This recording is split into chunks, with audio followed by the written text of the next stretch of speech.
gets COVID has committed a sin. They didn't say it out loud, but they acted that way.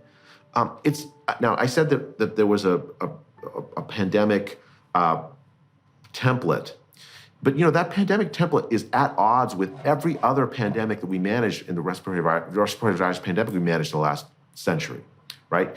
In that whole of the last century, what we did is we identified who was most at risk, developed therapeutics, vaccines, and other methods to try to protect those people as best we could while the pandemic was spreading, but minimized the fear in society at large, minimized the disruption to society at large. And the reasoning was so compelling. The idea is that if you disrupt society at large, you will do more harm to people than you would save them from the whatever marginal risk from the respiratory virus pandemic that's spreading. Right. Yeah, well, that's a basically conservative, so to speak, a classic conservative concern, right? Which is twofold.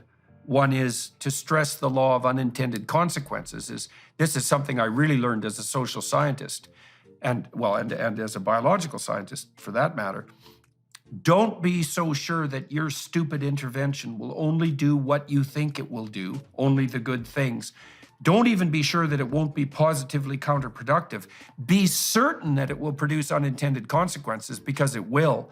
One of the most famous studies, for example, ever done on the prevention of antisocial behavior among kids, this was the Somerville study done back in the 1930s, one of the first large-scale public health interventions on the psychological front.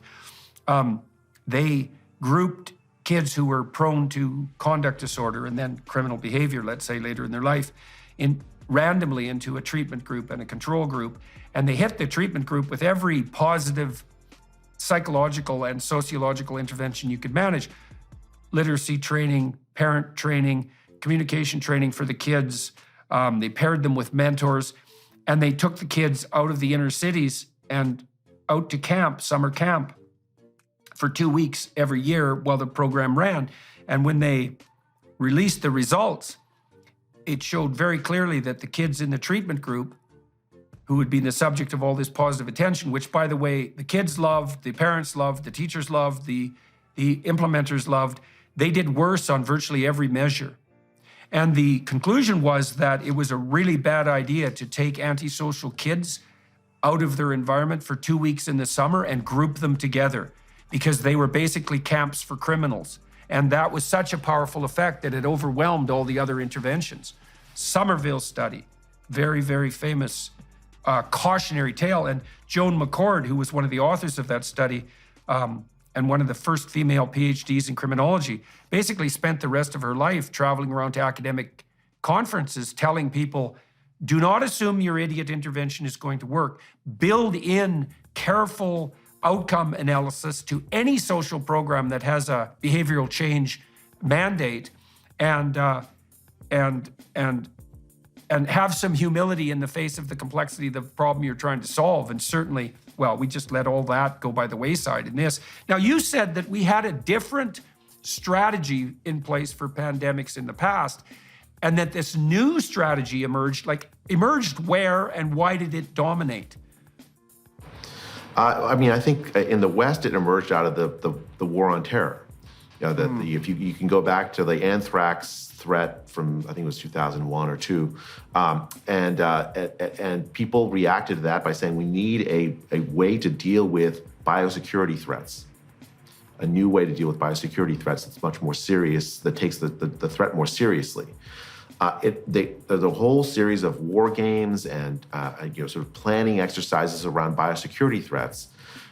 That's not normally what you think of as how you deal with respiratory virus pandemics, right? You would normally deal with them the old way, which was focused protection of vulnerable people, development of therapeutics, making sure that people don't panic, right? So society can go on as best it can. I think so when the pandemic hit in 2020 in the U.S. and in the world, what happened was that the World Health Organization organized in the early days of the pandemic a junket, if you will, to China. The Chinese authorities in January 2020 had declared finally a pandemic, had locked down this major city, Wuhan, Yeah. and the UN's the World Health Organization sent a junket that included a deputy of Tony Fauci, prominent officials within public health officials with the World Health Organization. They came back from that junket saying that what China had done had worked. Yeah. That these authoritarian measures that China had taken, shutting people into their apartment and locking the door, worked. essentially had worked. The disease was gone. Yeah. Well, lots there's of dim-witted Western intellectuals go to communist countries and conclude that it works. Yeah, that we do have a long history of that, don't we? We certainly do. We certainly do. And anybody dim enough to go to China under the control of the CCP and assume that their top-down authoritarian policies are working really needs to think long and hard about how they view the long arc of history, let's say. I mean, your default presumption when dealing with the CCP is 100% of everything you see is a lie until proven otherwise. I mean, there's an email from Cliff Lane, who's a deputy of Tony Fauci. He comes back from this World Health Organization junket to China, and in the email he writes that we have what China did worked. In fact, we have a very difficult decision to make. It will take more than just the people in this room to make that decision. And he writes, what China did work, albeit at great cost. Oh yeah, that pesky little, what would you say, consequence. But you mentioned this classic social science study. The expertise of social scientists was denigrated early in the pandemic.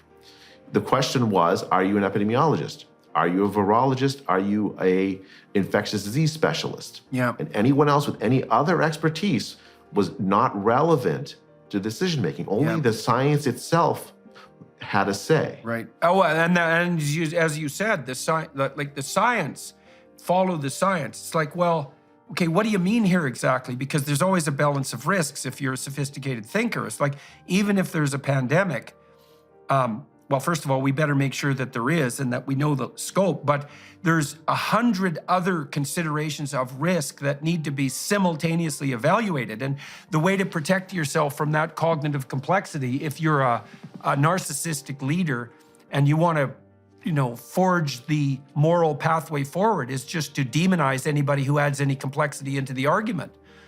So we saw plenty of that. Exactly what happened. Yeah. It's exactly what happened. And anyone who has the notion of the law of unintended consequences, of trade-offs, of risk management in their soul,